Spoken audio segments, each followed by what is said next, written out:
Bonjour à tous. On est vendredi, donc bon vendredi à tous. Croyants, non croyants, bon vendredi à tous. Hein.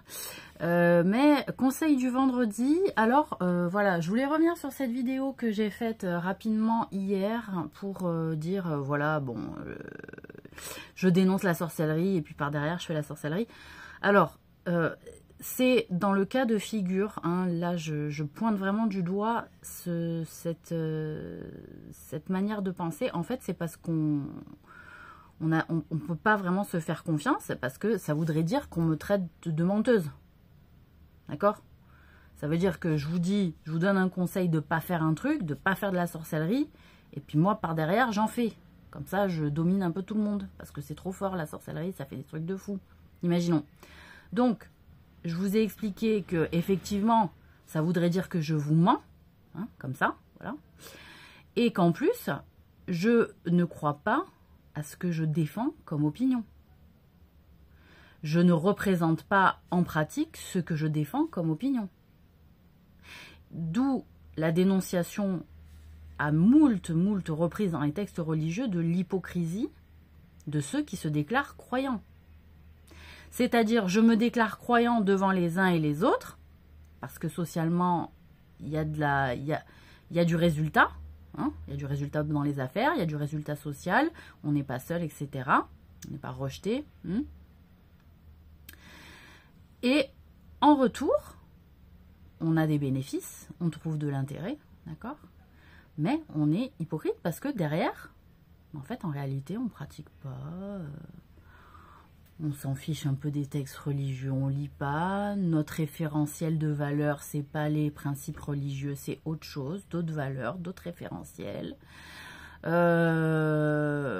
que dit la parole de machin, on s'en fiche, on connaît pas trop. On dit oui, mais c'était quand même bon, des gens, quoi. Enfin voilà. Pas de prière, pas de soumission, pas d'humilité vis-à-vis de l'œuvre de Dieu sur terre, etc. Donc, l'hypocrisie, elle est dénoncée maintes fois par Dieu, elle est dénoncée par moult prophètes, hein. Et la réalité, ça veut dire, c'est ce que je dénonce aussi, c'est ce qu'on a tous dénoncé à un moment donné aussi, le fait de mentir en figure aux gens et de faire autre chose par derrière, et d'être hypocrite, c'est-à-dire devant je montre une image, je dis ce qu'il ne faut pas faire, et puis moi derrière je le fais comme ça, je domine. Hein, quand il y a des petits nœuds comme ça, je vais maîtriser, je vais faire ma petite sorcellerie derrière. Parce que figurez-vous que moi qui ai discuté avec des personnes qui font de la sorcellerie, hein, je veux dire Claudine c'était Hécate, hein, elle me disait en figure que la sorcellerie n'existait pas. D'accord? Donc effectivement, les premières qui en font, vont nier le fait de l'existence de la sorcellerie. Pour les naïfs, pour celles qui sont formées, hein, initiées, elles savent les codes, elles se les disent entre elles. Mais la réalité, c'est que moi, Hécate, elle me disait non, ça n'existe pas la sorcellerie. Je la regardais, je disais attends, t'as jamais vu de marabout ou quoi? Oui, mais ça marche pas. Donc tu fais croire, moi elle me faisait croire, que en fait ça n'existe pas, que je me fais un moulon d'un truc qui fonctionne pas, mais qu'en réalité il y a plein de... Heureusement, moi l'islam ça m'a décrassé l'esprit par rapport à ça, vous voyez, parce que du coup on parle vraiment de choses claires et nettes, hein. Avec les musulmans, la sorcellerie il n'y a pas de tabou, voilà, c'est dit, c'est annoncé, c'est un péché, point barre, c'est un péché d'association, on fait appel à d'autres forces que Dieu pour avoir du pouvoir sur terre ou sur les gens. D'accord? Donc c'est un grave péché. Donc après, effectivement, si moi je suis là à vous dire de bons conseils, ne faites pas de sorcellerie, etc., et que moi j'en fais derrière, je prends tout de suite du péché. Et que par derrière, imaginons, j'ai des initiés, j'explique qu'il ne faut pas dire aux gens qu'on en fait, il faut dire aux gens qu'on n'existe pas, comme ça, on a l'impression qu'on n'en fait pas, qu'on ne fait pas partie du réseau. C'est ça qui se passe. Hein? Donc c'est grave. Voilà, c'est grave. Donc je comprends hein, le retour qu'on puisse avoir, c'est-à-dire, elle dit de ne pas en faire, c'est ce qu'elles font. Elles disent de ne pas en faire ou que ça n'existe pas, et elles en font par derrière.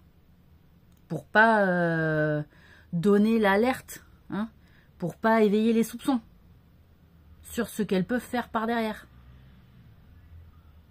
on dit que ça n'existe pas, qu'on est fermé au niveau de ces faits-là, de cette chose-là, de la sorcellerie, que notre cerveau est complètement fermé parce qu'on est athée, parce qu'on est cartésien, parce que si, parce que là, donc on annonce toutes les litanies en général de tout le monde, que en plus elles sont faussées. Bon, enfin bref. Donc voilà. Donc effectivement, le principe de défendre quelque chose de vrai pour soi, c'est une grande question et c'est vrai qu'on ne se fait plus confiance aussi à cause de ça. Parce que les gens, ils disent des choses en société pour avoir des relations, mais que par derrière, ils ne le pensent pas. Et là, c'est un grave manquement à la purification de votre cœur. Hein? Vous allez rendre votre cœur aussi malade à cause de ça. Parce qu'en réalité, vous êtes hypocrite pour des relations de société, mais vous ne préservez pas votre honnêteté, votre droiture. Vous allez la tordre en faisant ça. Vous ne vous préservez pas des maladies. Vous ne vous préservez pas de mauvais jugements, de tricheries, hein, ou de mauvaises amitiés. Donc, effectivement, le principe de penser quelque chose et de ne pas l'assumer en société parce que c'est mal vu, ou de dire complètement l'inverse de ce qu'on pense parce que c'est bien vu, tout ça participe à nourrir l'hypocrisie, les faux comportements, les fausses amitiés, les faux actes qui font que on est dans une situation aussi telle en France à cause de ça, en grande partie. Parce que les gens ont du mal à être eux-mêmes, à s'assumer eux-mêmes, à assumer ce qu'ils pensent. Moi, j'ai envie de dire, on est dans un pays de liberté de penser. Mais pourquoi il y en a qui se sont saisis de notre pays et qui ont commencé à le coloniser? Pourquoi? Parce qu'on a du mal à se positionner et à défendre des valeurs. Parce qu'on a du mal à aller contre la vie de quelqu'un ou de la vie générale. Mais moi, ce que j'ai constaté en société, c'est qu'on a l'impression que la vie générale va dans un sens, mais que s'il n'y a personne qui se positionne dans l'autre sens, la vie va rester telle qu'elle. Mais s'il y a des courageux qui se positionnent dans un autre avis général, vous pouvez voir que la tendance, elle peut s'inverser aussi. On l'a vu dans des tas de films, ça a été parlé et annoncé, démontré, exploité par énormément de scénarios dans des films français pour dénoncer ce truc où on n'assume pas qui on est, on n'assume pas ce qu'on veut pour des faits de communauté. C'est pour ça qu'il y a autant de présidents qui ont dénoncé le communautarisme, mais pas lié qu'aux faits de religieux, en réalité, aux faits aussi où il y a énormément de tabous qui font que les gens ne s'assument pas dans leur famille, ne s'assument pas au regard de la communauté par peur d'être rejetés, et qu'ils défendent faussement des valeurs qui ne sont pas les leurs, ou qui mettent à mal leur propre nature. Je pense à l'homosexualité, je pense à la bisexualité, je pense au fait de se marier entre croyances différentes. Un musulman avec un chrétien, un musulman avec un juif, musulman avec un juif à la limite, bon, mais plus un juif avec un arabe, vous voyez, un chrétien avec un juif, bon voilà, hein, même dans d'autres communautés, je sais pas qui d'autres communautés qui ne peuvent pas sortir de leur race, en Afrique, les gens ne peuvent pas sortir de leur propre tribu pour trouver un mari. Ils sont obligés de trouver un mari ou une femme dans leur propre tribu. Tout ça, hein, c'est compliqué, c'est tabou.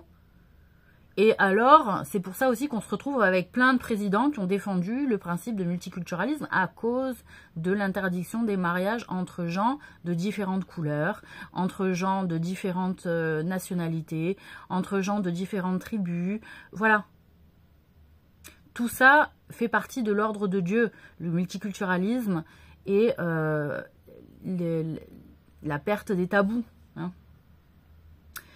Y a des tabous, à un moment donné, ils font vraiment du mal dans notre société.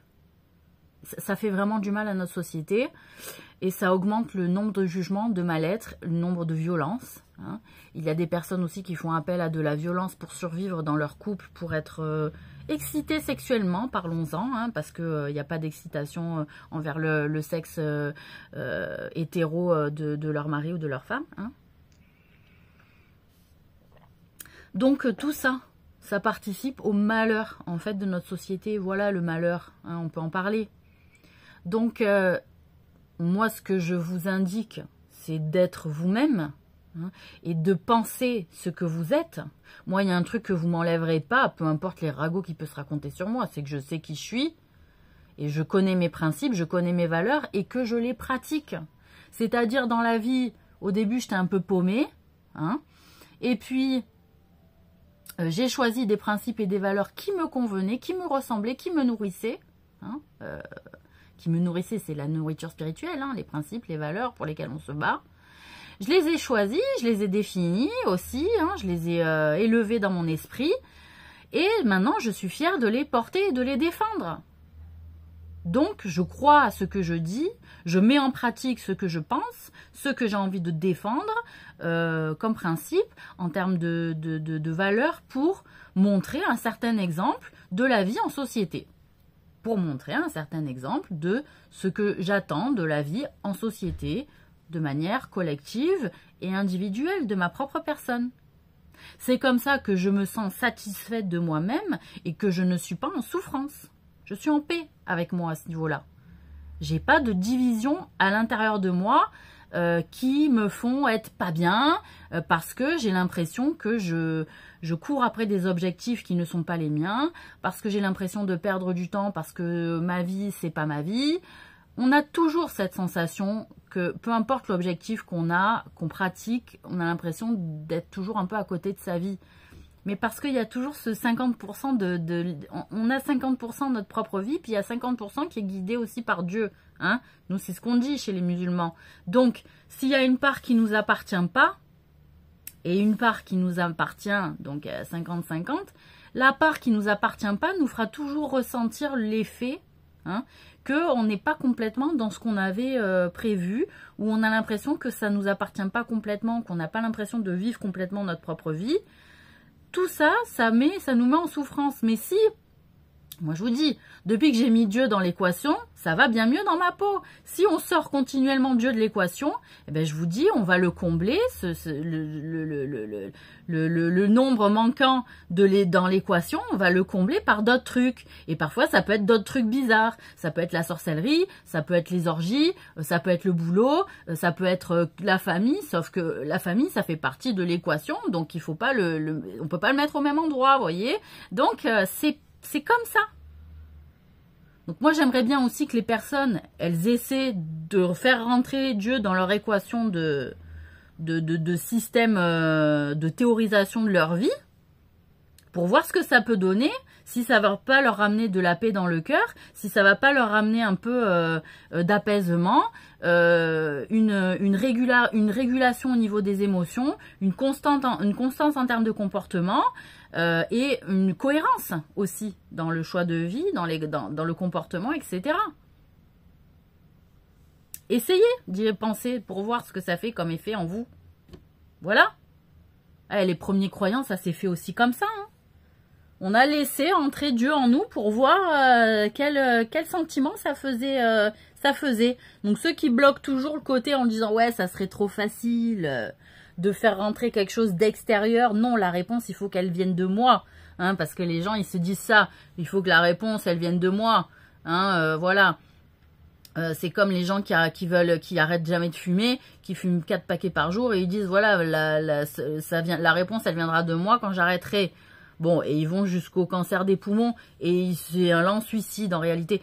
J'ai envie de dire, vous manquez de conscience, vous manquez de conscience sur le risque de mise en danger de votre personne et vous n'acceptez pas ce qui vient de l'extérieur. Pourquoi ne pas accepter ce qui vient de l'extérieur et toujours attendre que la réponse vienne de vous ? Ça veut dire que vous n'êtes pas ouvert, ça veut dire que vous ne faites pas preuve d'humilité, ça veut dire que vous n'êtes pas capable de vous remettre en question avec ce qui vient de l'extérieur, ça veut dire que vous avez un gros ego peut-être et que vous êtes extrêmement têtu, mais têtu contre vous-même, parce que être têtu, ça peut être très bénéfique dans le sens où les gens n'ont pas vu qui vous étiez, et donc vous êtes entêté dans une direction parce que vous vous dites, les gens m'ont pas compris parce que je suis quelqu'un de humble. Mais si vous vous entêtez et que vous faites jamais preuve d'humilité vis-à-vis de ce que vous amènent les autres, eh ben, c'est que vous êtes têtu mais dans le mauvais sens. Il y a têtu dans le bon sens, c'est-à-dire vous avez fait preuve d'humilité des milliers de fois, vous vous êtes remis en question des milliers de fois, mais à un moment donné, vous dites, les gens, ils me voient pas. Donc vous vous entêtez dans une direction parce que on espère, c'est comme moi, hein, c'est plutôt mon cas ça. C'est-à-dire je m'évertue à aller dans une direction en espérant qu'à un moment donné, les gens ils comprennent. Donc je me suis entêtée, moi, c'est vrai. Mais il y a aussi le têtu qui ne prend jamais, hein, qui se laisse jamais être une patte malléable par les autres, qui travaille son humilité, etc. Parce que moi, j'avais considéré que oui, j'avais fait le boulot d'humilité. Je m'étais laissé assez modeler, hein, par la vie, par les autres, par les conseils, par les machins, pour dire, bon, c'est bon, j'en ai assez bouffé. Là, maintenant, c'est vous allez suivre ce que je fais et vous allez comprendre qui je suis. Hein? D'où mon entêtement. Voilà, dans des directions que les gens ont mis du temps à comprendre, mais parce qu'il fallait que je sorte dans certains trucs, de certains emprisonnements. Voilà. Mais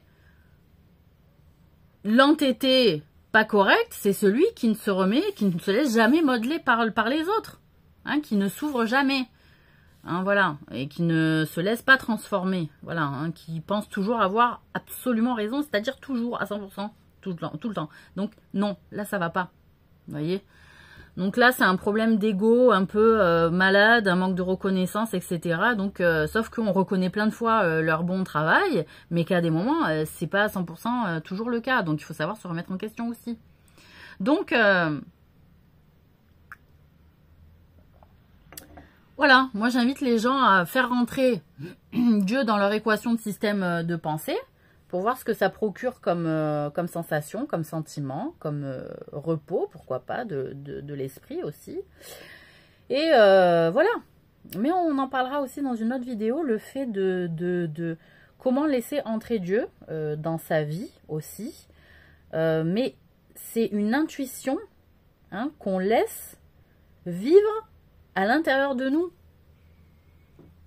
C'est une place qu'on lui laisse ou qu'on lui ouvre, une porte. Voilà, si on n'ouvre pas la porte de son cœur à Dieu, il ne va pas y aller. Donc, c'est aussi une humilité de dire, voilà, il y a un principe supérieur qui entre, et donc, voilà. Mais croire à ce qu'on dit, pratiquer ce qu'on pense et ce qu'on dit, c'est la base pour être bien dans sa peau et dans ses baskets. Si je dis A et que je fais B continuellement, je vais pas être bien. Voilà, je vais pas être bien.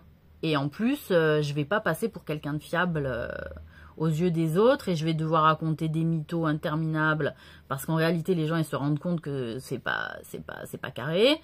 Donc, on va trouver des excuses bidons. C'est juste que tu crois pas à ce que tu dis. Est-ce que elle est où? Tu t'es paumé quelque part là? Ta pensée, elle est où? Tes valeurs, elles sont où? C'est quoi? Tes croyances, c'est quoi? Tes opinions, c'est quoi? T'es en accord là avec la manière dont tu te positionnes en société, ou c'est juste pour bosser, ou c'est juste pour avoir des relations, mais ce qui se passe à l'intérieur de toi, tu t'en fous, tu le nies. Sauf que, bah ouais, du coup, tu vas croire que ce que disent les gens aussi en face de toi, potentiellement, ça peut ne pas être vrai. Parce que potentiellement, comme on voit les autres. C'est-à-dire, bon, moi, si je fais ça et que finalement ça blouse tout le monde, peut-être qu'en face, j'ai une personne qui pense différemment de ce qu'elle dit et elle blouse tout le monde, voilà. Et ouais. Donc, voilà, bon, j'ai pas envie de dire méfiez-vous des personnes qui disent, du coup, elle fait de la sorcellerie par derrière, elle dit qu'elle en fait pas. Je sais pas, essayez de voir si elles font pas partie d'un réseau de sorcières où elles maintiennent ce genre de théorie devant les gens et que elles expliquent que ça n'existe pas, quoi, après limite. Hein, voilà. Alors qu'on le sait que un maximum de femmes ont été formées par obligation à cette histoire. Voilà, aussi. Parce qu'il y a un côté un peu, comme je vous l'ai dit, un peu addictif à la sorcellerie. C'est-à-dire, il y a un côté où quand on le fait, il y a un côté craquage derrière.